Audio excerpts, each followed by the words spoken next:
Good morning students, मैं Ashim Mittal Brain Maker coaching classes के इस ऑनलाइन प्लेटफॉर्म पे आप सभी का स्वागत करता हूं। जैसे कि आप सभी को पता है कि हम एनटीटी के रिगार्डिंग आपके लिए बैच लेकर आए हैं बिल्कुल फ्री ऑफ कॉस्ट, जिसमें आपको proper video lectures plus MCQs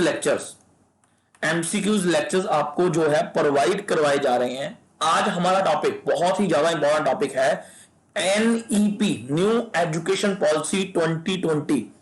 हम उसके साथ रिलेटेड जितने भी एमसीक्यूज हैं आज हम उसको डिस्कस करेंगे।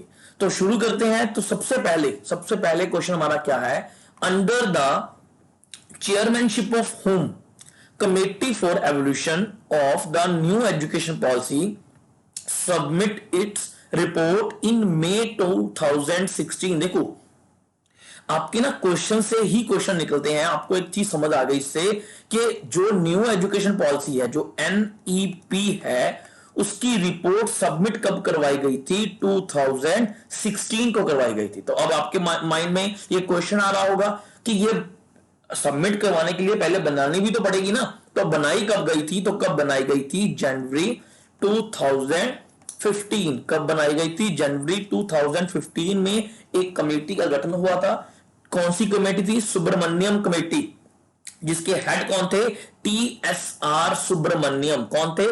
टीएसआर सुब्रमण्यम, जिनके अधीन ये कमेटी बनाई गई थी एजुकेशन के रिलेटेड, और उन्होंने अपनी रिपोर्ट सबमिट कब करवाई? 2016। कौन से 2016? मई 2016। अब देखो, अब इसके बाद थोड़ा सा इसको समझ लो। पहले इसके बाद इसकी क्या होनी थी? ड्राफ्टिंग। इसकी क्या होनी थी? ड्राफ्टिंग होनी थी। तो ड्राफ्टिंग के लिए, इसकी ड्राफ्टिंग के लिए जून 2017 में इसकी ड्राफ्टिंग कमेटी बनाई गई। किसके अधीन? इसरो के जो प्रमुख थे डॉक्टर के कस्तूरी रंजन के अधीन इनकी ड्राफ्टिंग कमेटी बनाई गई, जिसका नाम क्या था? National educational committee. ठीक है ना? कमेटी बनाई गई ड्राफ्टिंग के लिए। इन्होंने अपनी रिपोर्ट सबमिट कब करवाई? 2019 को। किसके सामने सबमिट करवाई? एमएचआरडी, जिसको अब क्या बना दिया गया है? मिनिस्ट्री ऑफ एजुकेशन बना दिया गया है। एमएचआरडी को ये रिपोर्ट 22 लैंग्वेज में पेश की। क्यों 22 लैंग्वेज? क्योंकि इसको ओपनली डिस्कशन के लिए रखना था। ठीक है, तो एमएचआरडी ने इसको 2019 को अपनी एमएचआरडी की वेबसाइट, जो वेबसाइट है, उस पर इन्होंने अपलोड कर दिया और लोगों की डिस्कशंस के लिए इसको छोड़ दिया, मतलब सजेशन। ये पहली ऐसी पॉलिसी है जिसमें छोटे से लेकर बड़े तक हर एक पर्सन की सजेशंस ली गई। ग्राम पंचायत, आम जनता, हर एक पर्सन की जो है सजेशंस को इसमें ऐड किया गया, लोगों को सजेशंस के लिए छोड़ दिया गया। ये सजेशन जनवरी 2020 तक, ये सजेशंस, ये डिस्कशंस तो जनवरी 2020, 26 जैन 2020 तक ये चली। 26 जैन 2020 तक ये डिस्कशन के लिए ओपन रही। उसके बाद जो हमारे फाइनेंस मिनिस्टर हैं निर्मल सीताराम जी, उन्होंने अपने बजट में इसको क्या कर दिया? घोषणा कर दी। बजट में देखो, पेश नहीं किया, बजट में इसकी क्या की है? घोषणा की है। और ये प्रॉपरली अडॉप्ट कब कर लिया गया? 29 जुलाई 2020 को इसको प्रॉपरली मंजूरी मिल गई। तो ये सारा इसका प्रोसेस चला। ये सारा इसमें प्रोसेस की हम बात करते हैं कि किस किस तरीके से ये बना, कौन सी कमेटी बनी, उन्होंने कब सबमिट करवाया, किसको सबमिट करवाया और अप्रूव कब हुई। तो फर्स्ट क्वेश्चन का इसको हम दोबारा वापस पहुंचते हैं। तो अब हमने बोला कि जैन 2015 में सुब्रमण्यम कमेटी बनेगी। तो जो कमेटी बनेगी रिपोर्ट भी तो वही सबमिट करवाएगी। तो इसका आंसर क्या आ जाएगा? B answer, late Shri TSR Subramanian. Question number 2, second हम बात कर रहे हैं, क्वेश्चन नंबर 2 की बात कर रहे हैं। नेशनल द एनईपी 2020 किसको रिप्लेस करके बनी है? तो एनईपी किसको रिप्लेस करके बनी? देखो पहले याद रखना कि हमारी एजुकेशन पॉलिसीज पहले कब आई थी? 1968 में आई थी, 69 में नहीं, तो ये तो ऑप्शन ही गई। ठीक है, सेकंड कब आई थी? 1986। बच्चे आपको पता होना चाहिए एक 1979 को भी आई थी, पर इसको ज्यादा इंपॉर्टेंस नहीं मिलती, इसलिए फर्स्ट इसको और सेकंड इसको माना जाता है। ठीक है, उसके बाद थर्ड कब आई है? 2020 में। थर्ड कब आई है? 2020 में ये आई है। ठीक है, तो मतलब लगभग कितना टाइम लग गया? 34 इयर्स। कितने टाइम के बाद? ये क्वेश्चन आ सकता है कि लगभग कितने टाइम के बाद ये कमेटी बनी है, तो 34 इयर्स के बाद लगभग ये दोबारा कमेटी बनाई गई है। ठीक, तो अब किसको रिप्लेस? इसको तो किया नहीं, तो अगर ये गया तो बोथ भी गया, नन ऑफ दिस भी नहीं आएगा, तो आंसर क्या आएगा? A answer. आंसर क्या आएगा? ए, कि नेशनल एजुकेशन पॉलिसी को रिप्लेस कर कर एनईपी जो है बनाई गई है। क्वेश्चन नंबर 3,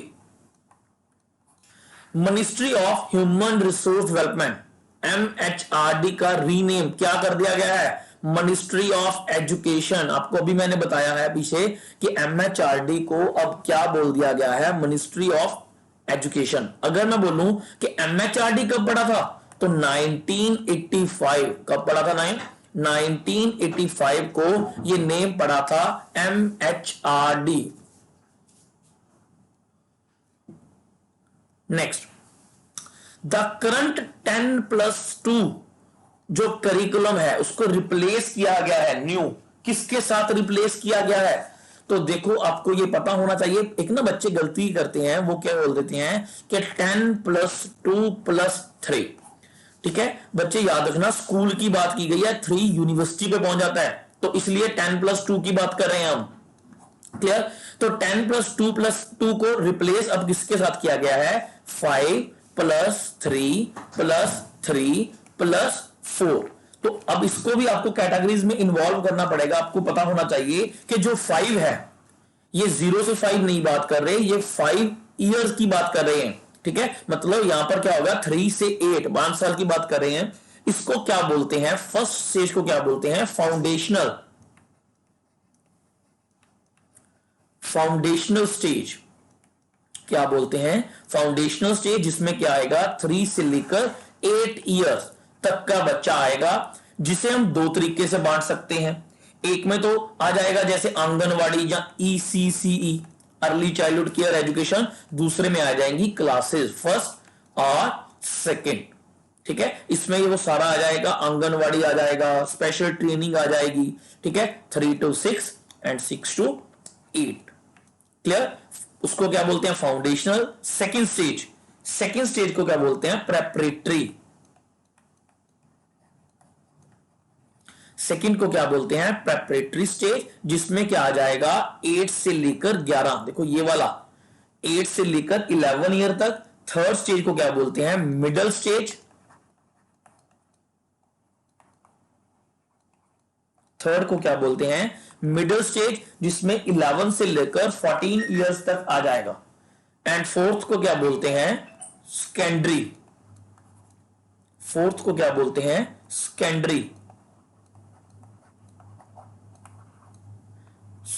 स्टेज, जिसमें क्या आ जाएगा? 11 से 14 से 18 ईयर तक का बच्चा आ जाएगा। तो इसका आंसर क्या आ जाएगा बच्चे? A answer. देखो ये सिर्फ एमसीक्यूज नहीं है, इससे आपका पूरे का पूरा एनईपी दोबारा रिवाइज हो जाएगा। Next, question number 5, consider the following statement related to new education policy committee. हाँ जी, न्यू एजुकेशन पॉलिसी के साथ कौन कौन सी संबंधित है? मैंने आपको अभी बताया कस्तूरी रंजन जो ड्राफ्टिंग का था, और सुब्रमण्यम जिन्होंने सबसे पहले इस पॉलिसी के रिलेटेड इनको चेयरमैन बनाया गया था या कमेटी बनाई गई थी। आंसर क्या आ जाएगा? Only 1 and 2 is a right answer, A answer. Next, same question बच्चे रिपीट हो गया, सेम बात करते हैं ए आंसर की। Next, dash will be created as an apex body for fostering a strong research culture and building research capacity across higher education। देखो पहले बात समझो कि हम ना इसको 3 पार्ट्स में बांटते हैं। एनईपी न्यू एजुकेशन पॉलिसी को 3 पिलरों में बांटते हैं। पहला है स्कूल एजुकेशन, सेकंड है हायर एजुकेशन, थर्ड है अदर। ठीक है, तो हायर एजुकेशन के रिलेटेड पूछ रहे हैं कि इसको कौन सा बनाया गया था, तो वो कौन सा बनाया गया था, देखो नेशनल रिसर्च फाउंडेशन का एस्टेब्लिशमेंट की बात की थी, जो रिसर्च को प्रमोट करेगा। ठीक है, रिसर्च को प्रमोट करेगा, ये रिसोर्सेज को प्रमोट करेगा। आंसर क्या आ जाएगा? C answer. Next, as per the policy public investment in education will be increased from the current 4.3। देखो, अगर आप इसको सिर्फ क्वेश्चन समझोगे तो आपको लगेगा सिंगल क्वेश्चन, आपको एक चीज और क्या पता लग गई कि इससे कि आज के टाइम अगर पूछेंगे कि जब तक एनईपी जो इंप्लीमेंट नहीं हुआ था या जब तक एनईपी आया था तब तक कितना पैसे, कितना परसेंट जीडीपी का, ग्रोस डोमेस्टिक प्रोडक्ट का कितना परसेंट एजुकेशन पर इन्वेस्ट किया जा रहा था, तो 4.3 किया जा रहा था। अब आप बोलोगे पब्लिक पॉलिसी क्या है, इन्होंने ना पीपीपी मॉडल की बात की है। इन्होंने किसकी बात की है? पीपीपी मॉडल की बात की है, पब्लिक प्राइवेट पॉलिसीज। ठीक है ना, तो जिसमें ग्लोबलाइजेशन आ जाएगा, जिसमें प्राइवेटाइजेशन आ जाएगा। ठीक है, तो इसको इंक्रीज करने की बात की है, 4.3% से इंक्रीज कितना करने की बात की है? 6%। कितना? 6%। तो आंसर क्या आ जाएगा? D answer. Next, the new policy aim in higher education to improve the gross enrolment ratio. ये आपको फुल फॉर्म आ सकती है GER। देखो इसमें ना आपको फुल फॉर्म्स काफी आने के चांसेस हैं, तो फुल फॉर्म कोई भी नहीं छोड़नी। और दूसरी बात समझो कि जो ये NEP है, जब हम बदलाव की बात करते हैं ना, तो बदलाव एकदम से नहीं आते, एकदम से नहीं बोल सकते कि ये चीज खत्म अब ये शुरू हो जाएगी, नहीं। ठीक है ना, बदलाव धीरे धीरे किए जाते हैं। हम कुछ ना कुछ गोल लेकर चलते हैं कि इतने तक ये कर देंगे, इतने तक ये कर देंगे, इतने ईयर तक ये कर देंगे। तो इन्होंने पूछा है कि जो ग्रोस एनरोलमेंट रेशियो है हायर एजुकेशन की, ठीक है, तो करंटली कितनी है कहते? 26.3%। इसको बढ़ाकर 50% तक का टारगेट कितने ईयर तक इन्होंने बोला है? तो इन्होंने कितने ईयर तक बोला है कि जी हम 2035 तक जो हायर एजुकेशन में इनरोलमेंट रेशियो है वो 26.3 से अप करके 50% कर देंगे। तो आंसर क्या आ जाएगा? B answer. ये आपको सारा फैक्चुअल क्वेश्चन है, देखो याद करना पड़ेगा। Next, consider the following statement regarding the foundational pillars. देखो एनईपी ना, इसको याद करने का ट्रिक समझ लो। एनईपी 5 पिलर्स के ऊपर खड़ी है, 1 2 3 4 और 5। इसको याद कैसे करेंगे? Triple A E Q. इसको याद कैसे करेंगे? Triple A E Q. सबसे पहले क्या है? असेसिबिलिटी, मतलब पहुंच, कि हर एक तक इसकी पहुंच होनी चाहिए। सेकंड है अफोर्डेबिलिटी, कि ज्यादा महंगा नहीं होना चाहिए, हर कोई इसको अफोर्ड कर पाए। अकाउंटेबिलिटी, जवाबदेही होनी चाहिए। ठीक है ना, कि जितना उन्होंने, जैसे हम बात करते हैं ना कोस्ट बेनिफिट एनालिसिस, कि अकाउंटेबिलिटी होनी चाहिए कि जितना इन्वेस्ट किया उससे ज्यादा उसको बेनिफिट मिले।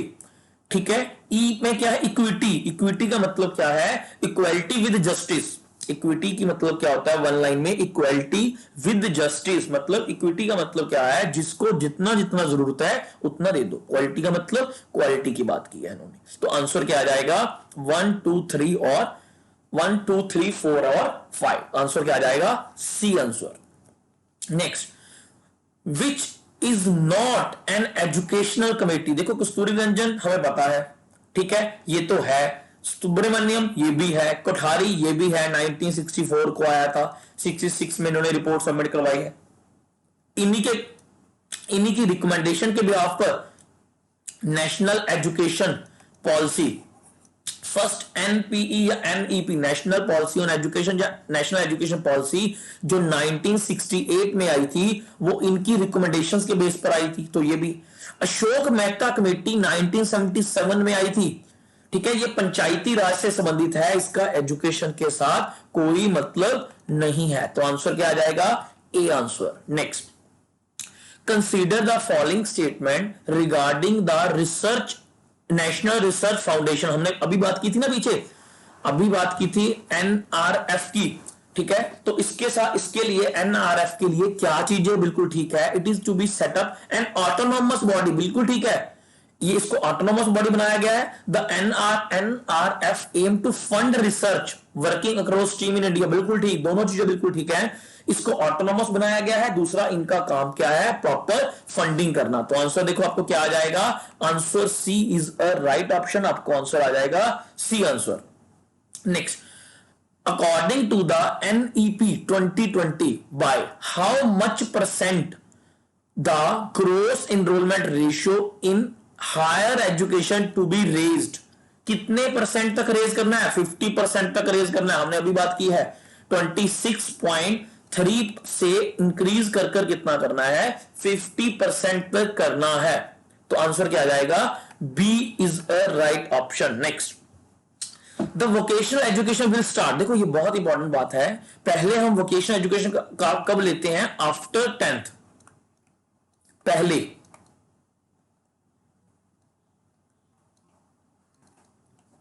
ठीक है, पर अब इन्होंने क्या बात की है कि वोकेशनल एजुकेशन 6th क्लास के में शुरू कर दी जाए। मतलब इवन इन्होंने ये भी बोला है कि जब तक बच्चा स्कूल छोड़ेगा, जब तक बच्चे की स्कूल एजुकेशन कंप्लीट होगी, तब तक बच्चे में कोई ना कोई स्किल डेवलप होनी चाहिए। बच्चा तब तक में बच्चे में कोई ना कोई कला, कोई ना कोई स्किल्स आ जानी चाहिए। तो इन्होंने कब बात किया है, आफ्टर 5, या लिख लो कि 6th क्लास में वोकेशनल एजुकेशन स्टार्ट करने की बात की गई है। तो आंसर क्या आ जाएगा, B answer. Next, NEP 2020 recommends that fund to build the national capacity to provide equitable quality education. देखो किसकी क्वालिटी एजुकेशन, गर्ल्स की क्वालिटी एजुकेशन की बात की गई है, और ट्रांसजेंडर पर ध्यान दिया गया है। किन पर ध्यान दिया गया है, गर्ल्स और ट्रांसजेंडर के लिए एक स्पेशल फंड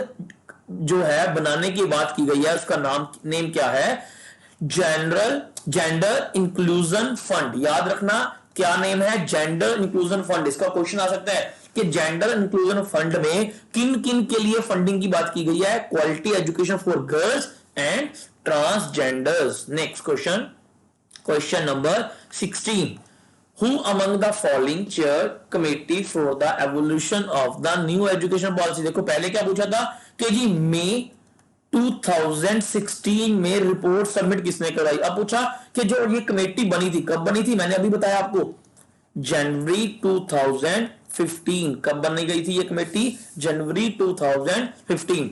इसको चेयर कौन कर रहे थे, TSR Subramanian, Shri late TSR Subramanian, इसको क्या है, चेयरपर्सन थे। तो आंसर क्या आ जाएगा, A answer. Question number 17, Who among the following chaired committee for the draft national। देखो अब कई बार ना बच्चे गलत कर देते हैं, ड्राफ्ट नेशनल एजुकेशन पॉलिसी का चेयरपर्सन कौन था, मैंने आपको अभी बताया था, कस्तूरी रंजन के, इसरो के जो प्रमुख थे के कस्तूरी रंजन, वो कौन थे, चेयरपर्सन के हेड थे, क्या थे, कमेटी के, ड्राफ्टिंग कमेटी के चेयरपर्सन थे। तो आंसर क्या जाएगा, डी आंसर। नेक्स्ट हम बात कर रहे हैं कि कब तक की इन्होंने, देखो इन्होंने बात, ये क्वेश्चन, एक सेकेंड इसको सही करते हैं।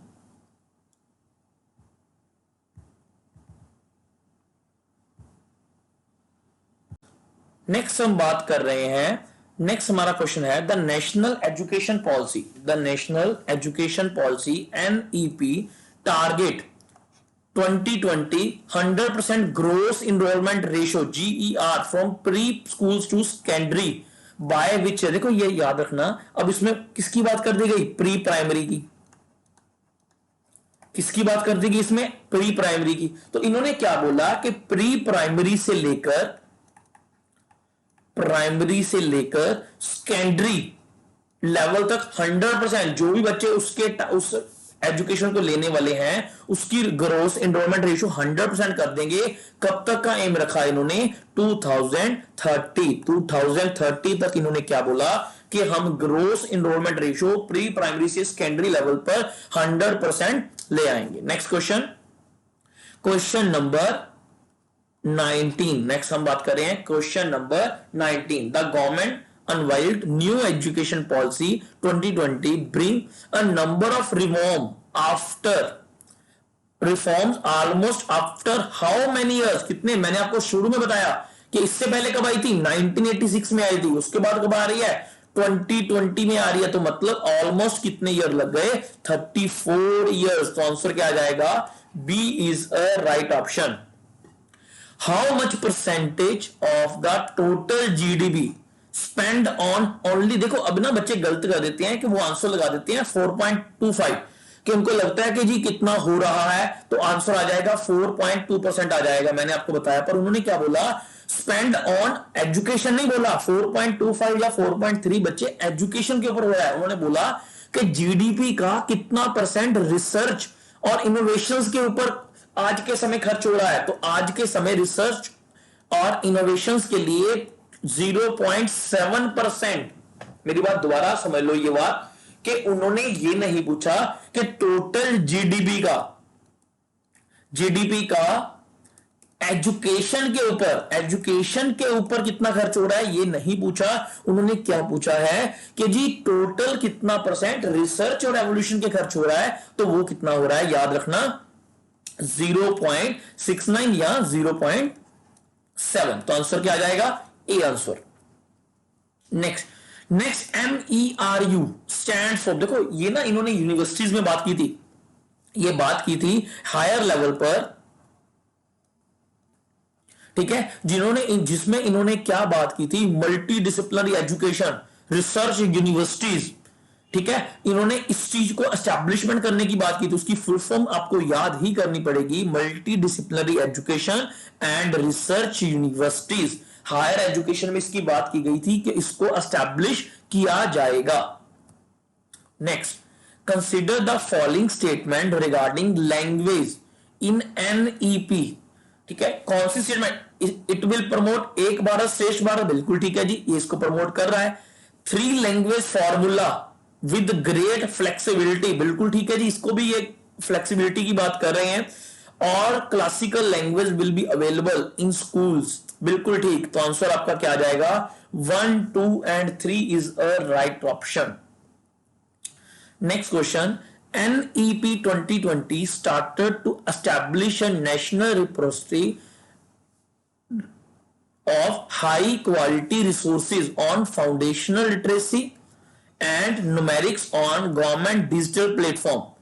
What is the name of government digital platform?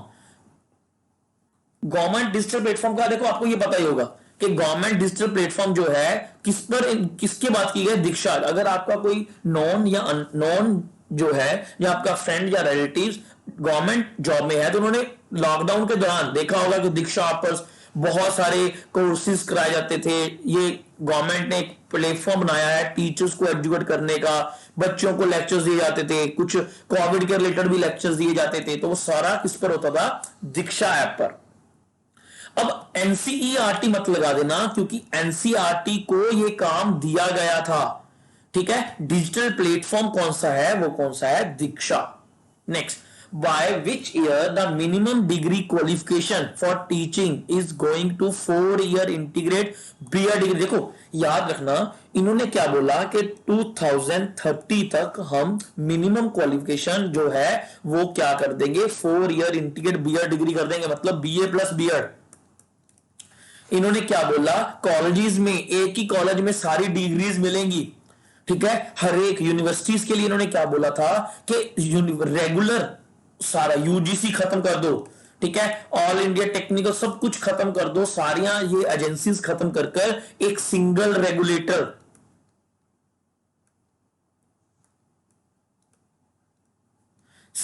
Regulator बनाया जाएगा, ठीक है। किसको छोड़कर, लॉ को छोड़कर और मेडिकल को छोड़कर सभी के लिए सभी एजुकेशन के लिए एक सिंगल रेगुलेटरिंग बोर्ड एस्टैब्लिश किया जाएगा। और इन्होंने कब तक बोला है कि इंटीग्रेट कर देंगे, 2030 तक। तो आंसर क्या आ जाएगा, D answer. Next, who among the following was the chairman of newly considered drafting NEP 20 इन जून 2017। तो कौन था, आपको पहली बात बता चुका हूं कि कौन थे, के कस्तूरी रंजन। तो कौन थे उसके ड्राफ्टिंग के जो चेयरपर्सन सीगे, तो वो कौन थे, कस्तूरी रंजन। आंसर क्या आ जाएगा, B option. Next question number 26। ABC आपको याद रखनी पड़ेगी, इसमें एबीसी आपको पूछ सकते हैं कि एबीसी की फुल फॉर्म क्या है। तो आपको ये फुल फॉर्म याद करनी पड़ेगी, एकेडमिक बैंक ऑफ क्रेडिट। तो आपको याद रखना पड़ेगा एबीसी की फुल फॉर्म क्या है, academic bank of credit.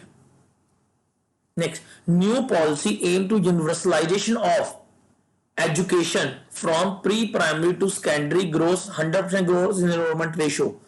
Gross enrolment ratio 100% हम पहले ही बात कर चुके हैं। इनका एम कितना है, 2030। रिपीट हुआ है बच्चे क्वेश्चन, आंसर क्या आ जाएगा, 2030। नेक्स्ट देखो हम बात कर रहे हैं हमारे क्वेश्चन की, अकॉर्डिंग टू एनईपी 2020, ठीक है, इसके अकॉर्डिंग कौन कौन सी चीजें सही है, इसके अकॉर्डिंग जो है कौन कौन सी चीजों को हम सही की बात करते हैं, ठीक है। तो समझो, फर्स्ट क्या है, setting up gender inclusion fund for females and transgender. बिल्कुल ठीक है, हमने अभी बात की थी कि जेंडर GIF, हमने बात की थी ना पीछे, GIF जो है फीमेल्स और ट्रांसजेंडर की एजुकेशन के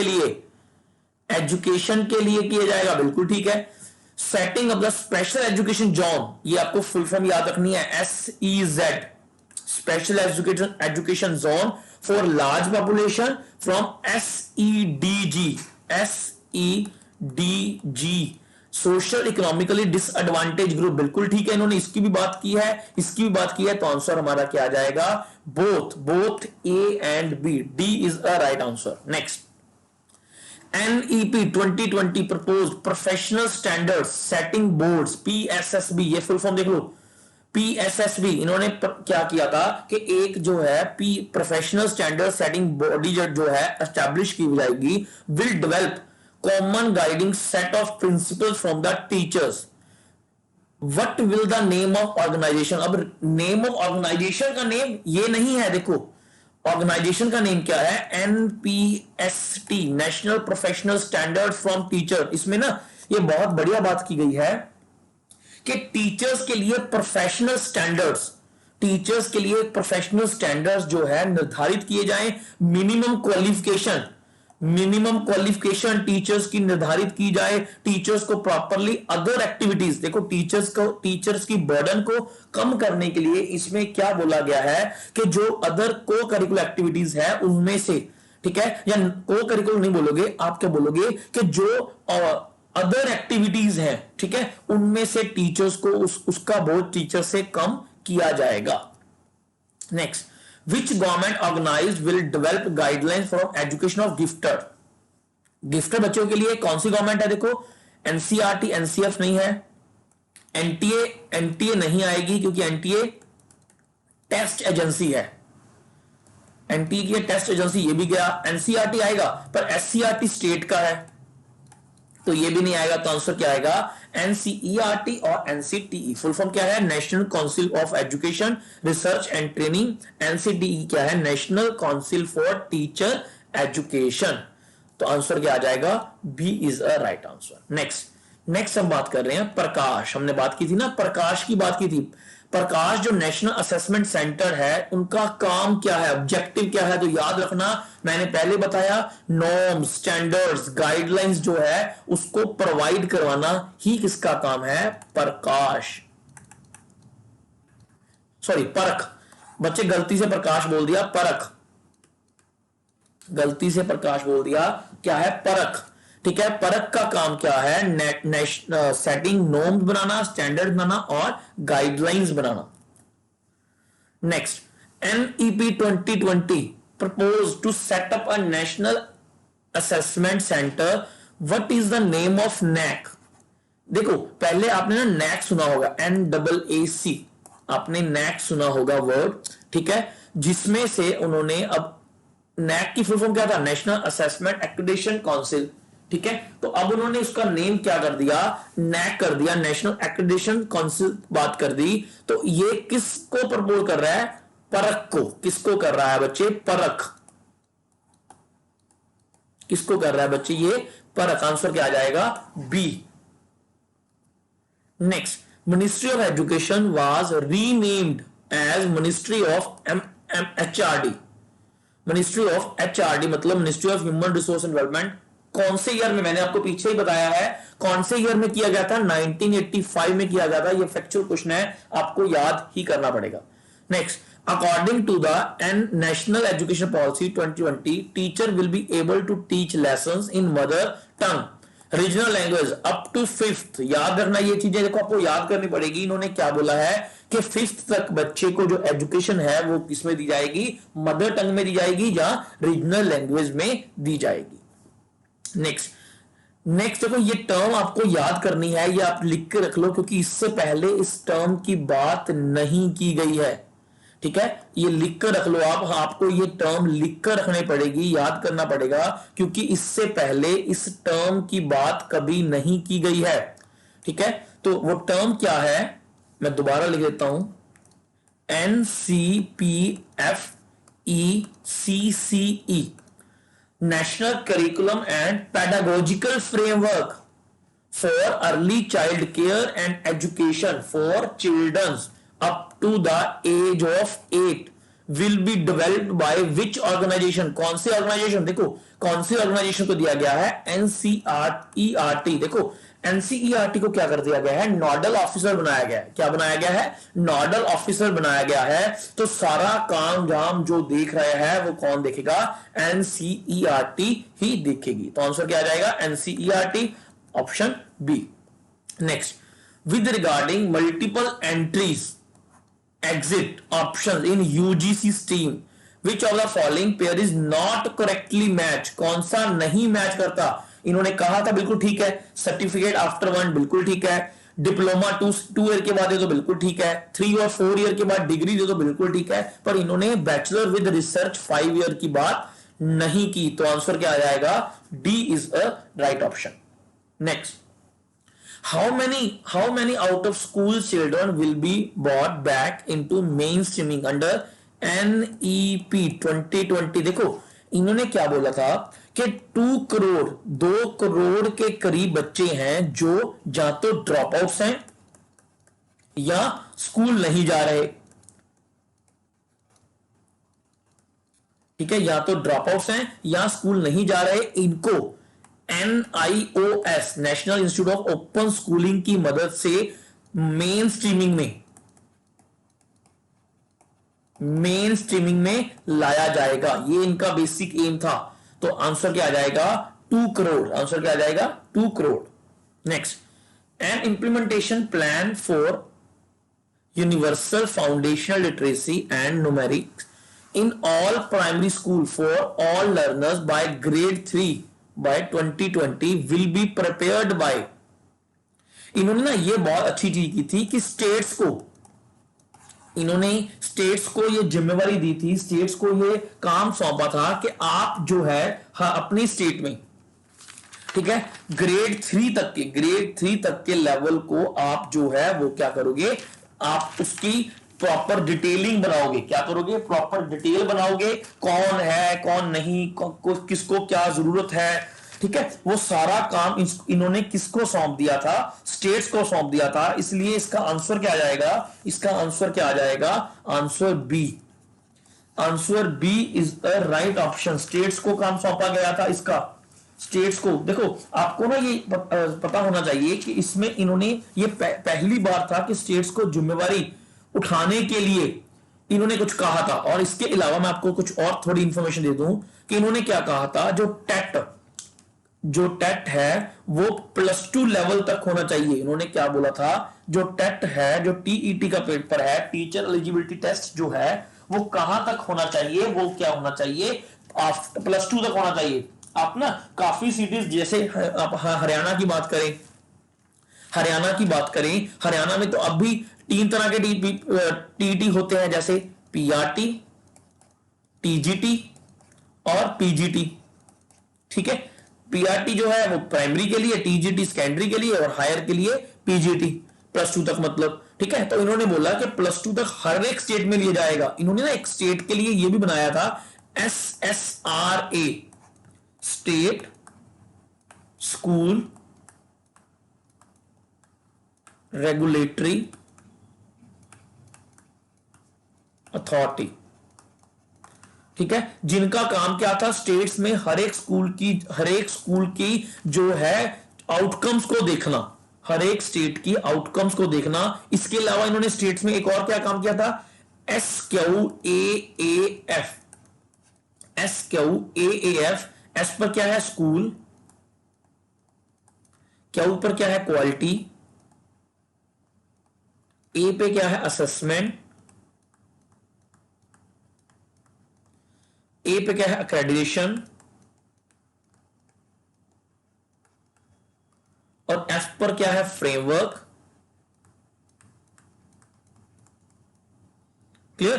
तो इन्होंने बात की थी SQAAF, मतलब इन शॉर्ट अगर मैं बोलूं कि इन्होंने स्कूल्स को जो है रैंकिंग देने की बात कर दी, कि स्कूल्स को रैंकिंग देंगे, स्कूल को जो है रेटिंग देंगे, कौन सा स्कूल ज्यादा बेटर है कौन सा नहीं, ये भी काम किया गया इस पॉलिसी में। Next question, national curriculum framework for school education जो है NCF। देखो आपको पहले पता होगा कि जो NCF है इससे पहले कितने बार आ चुके हैं। सबसे पहले कब आया था, 1975 में आया था, सेकेंड 1988 में आया था, थर्ड 2000 में आया था, फोर वेरी वेरी इंपॉर्टेंट जो है वो 2005 में आया था।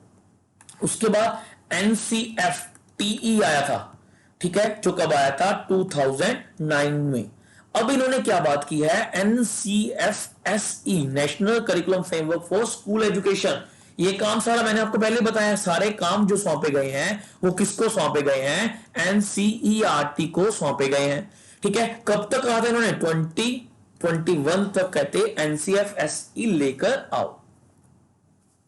नेक्स्ट हम बात कर रहे हैं अपर, नेक्स्ट देखो हम समझो। अब ना देखो आपको ना ये फुल फॉर्म आ सकती है, मैंने आपको प्रकाश की बात की थी ना, सॉरी परख की बात की थी आपको। ठीक है, तो परख की आपको फुल फॉर्म पूछ सकते हैं, परख में आपको पूछ सकते हैं कि परख की फुल फॉर्म देख लो, performance assessment review and analysis of knowledge for holistic development. ठीक है, तो इसमें ये क्वेश्चन आ सकता है पी किसको रेफर, अब इसमें क्या पूछा गया आर, तो आर किसको कर रहा है, रिव्यू को कर रहा है, तो सीधा आंसर क्या आ जाएगा, सी आंसर। तो आपको ये परख की फुल फॉर्म याद करनी पड़ेगी। Next question, question number 31। मैंने आपको बताया था कि अप्रूव कब हो गया, NEP अप्रूव कब हो गया, पहले जनवरी में क्या कर दिया, हमारे जो फाइनेंस मिनिस्टर थे निर्मल सीताराम, उन्होंने इसको जो है घोषणा कर दी, और 29 जुलाई 2020 को ये क्या कर दिया गया, अप्रूव्ड हो गया। तो आंसर क्या आ जाएगा, B is the right option. Next, when India did adopt goal 4 SAG4 sustainable development goal. अब ये सस्टेनेबल डेवलपमेंट गोल होता क्या है, कि मतलब हम चीजों को इस तरह से यूज करें, ताकि वो फ्यूचर में भी हमारे लिए बेनिफिशियल हो सके, या फ्यूचर में भी हमारे लिए यूजेबल। मतलब चीजों की हमने वरतो बंद नहीं करनी, हमने चीजों का यूजेस बंद नहीं करना कि पेट्रोल का यूज करो, पर उतनी मात्रा में करो ताकि फ्यूचर के लिए ये बचा रह सके। क्लियर? तो वो है हमारा सस्टेनेबल डेवलपमेंट। ये गोल कब तक पूरा करने की बात की थी उन्होंने, 2030। कब तक पूरा करने की बात की थी उन्होंने, 2030। पर शुरू कब किया था, 2015। तो कब किया था इन्होंने, 2015 में। तो आंसर क्या आ जाएगा, B is a right option. Next question देखो, नेक्स्ट हम बात कर रहे हैं world class Indian institute. Next देखो हम बात कर रहे हैं world class Indian institute set the highest standard of multidisciplinary teaching and research and hosted scholars and students from across background and countries. Find the name of institute which is not in list. देखो list में कौन सा नहीं है, list में कौन सा नहीं है, तक्षशिला बिल्कुल है जी, नालंदा बिल्कुल है जी, ठीक है, विक्रमशिला बिल्कुल है जी, वल्लभी बिल्कुल है जी। तो सी जो है ओस्मानिया जो है वो लिस्ट में बच्चे नहीं है, ओस्मानिया जो है वो लिस्ट में नहीं है। Next question, Higher Education Commission of India, HECI, that will act as a single overreaching umbrella body for the entire higher education, does not include which education, does not की बात की गई है, कौन से चीज को, देखो मैंने आपको बोला था ना, HECI, higher education commission of India, मतलब एक सिंगल रेगुलेटरी काउंसिल बनाओ, किसको छोड़कर, मेडिकल और लीगल, LLB और मेडिकल को छोड़कर बाकी सबको जो है एक सिंगल अम्ब्रेला के अंडर एक बॉडी बनाओ, सिंगल अम्ब्रेला के अंडर इकट्ठा करो। तो आंसर क्या आ जाएगा, ए answer. Next, which among the following does not, बच्चे डज नॉट वाले क्वेश्चन बहुत आ रहे हैं, फाइन मेंशन इन NEP, किसकी बात नहीं की गई है, जेंडर इंक्लूजन फंड बिल्कुल की गई है, बाल विकास बिल्कुल की गई है, सामाजिक चेतना बिल्कुल की गई है, पर इन्होंने कहीं भी जोनल टैलेंट हंट की बात नहीं की। तो आंसर क्या आ जाएगा, D is a right option. Next, NPST full form आपको बताई थी, तो P किस पे स्टैंड करता है आपको पता है, किस पर कर रहा है, प्रोफेशनल। P पर क्या आएगा, प्रोफेशनल। क्या था full form, national professional standard for teachers. Next, as per NEP 2020 NMM stands, ये याद करना पड़ेगा, NMM किस पर स्टैंड करता है, नेशनल मिशन फॉर मॉनिटरिंग, किस पर करता है, नेशनल मिशन फॉर मॉनिटरिंग। तो आंसर क्या आ जाएगा, ए। ये कुछ फुल फॉर्म्स है जो आपको देखो याद करोगे तो ही आपको समझ आएगी, तो ही आपको आएगा। लास्ट क्वेश्चन की बात कर रहे हैं, कौन सा कोर्स डिसकंटिन्यू कर दिया गया है NPE के अकॉर्डिंग, तो किसको कर दिया गया है बच्चे, एमफिल को कर दिया गया है, क्योंकि देखो इन्होंने बोला कि PhD सीधा बच्चा कर सकता है। अब एमफिल करना बिल्कुल ठीक है, क्योंकि एमफिल में 1.5 या 2 साल लगते थे, और उसमें अगर उसके बाद को बच्चा PhD कर रहा था, उसको इसका सिर्फ 6 मंथ का कोर्स में बच रहा था। तो जो काम कहते हैं जो काम 6 मंथ में हो सकता है, उसके लिए 1.5 साल क्यों खराब किए जाए, तो इसलिए एमफिल को इन्होंने क्या कर दिया, डिसकंटिन्यू। तो आंसर क्या आ जाएगा, ए आंसर। देखो आज हमने बहुत इंपॉर्टेंट 48 के करीब क्वेश्चंस को डिस्कस किया, 1 बाय 1 हमने सब चीज को समझा कि कैसे किस तरह से आप क्वेश्चंस को आंसर कर सकते हो। अगर आपको हमारा लेक्चर अच्छा लगा हो तो प्लीज लाइक जरूर कर दिया करो, कमेंट जरूर कर दिया करो। जो भी प्रॉब्लम, कुछ भी प्रॉब्लम हुई, कुछ भी समझ नहीं आया, तो आप हमें मैसेज कर सकते हो, आपके मैसेज का रिप्लाई बहुत जल्द किया जाएगा। Thank you students, thank you very much. इसी तरह से हमारे चैनल से जुड़े रहो, ज्यादा से ज्यादा शेयर करो, ताकि सभी बच्चे इसका बेनिफिट ले सके। Thank you very much.